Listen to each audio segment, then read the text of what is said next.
What do your sources say on Peyton Manning? Listen, the career's coming to a close.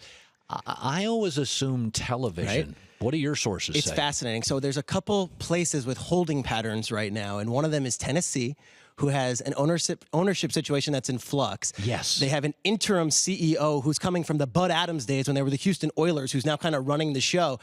And I'm told Cleveland, where Jimmy Haslam is a Tennessee alum and has a connection with Peyton Manning, those two places might have front office shakeups. And everyone from afar is kind of watching and saying, well, what's Peyton Manning want to do next? Because right now he's playing in Denver, where John Elway has a situation where there is an ownership group where he's got a part of it. He's kind of the CEO, the president.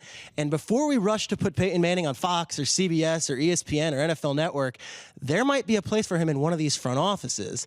And if he wants to have that job, he could probably negotiate his way into an ownership group or find a way. So it's interesting. The Tennessee job that everyone thinks, well, you got Mariota, you've got a fresh new slate.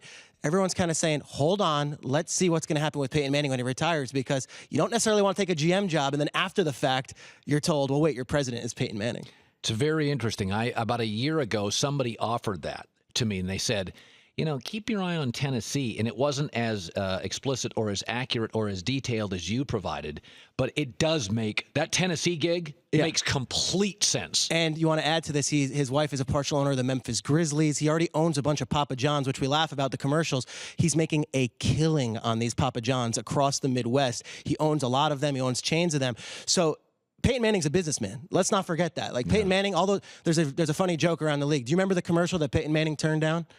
No, me neither. So, I mean, Peyton Manning loves to be a marketing, making money, be a businessman, and he also is a smart guy. So before we just rush to say, okay, well, he'll take the seat of someone else on an NFL broadcast, he might not necessarily want to get on the road every Friday and do production meetings and meet with the head coach of the Cleveland Browns or the Pittsburgh Steelers. He might want to run a team and do it his way.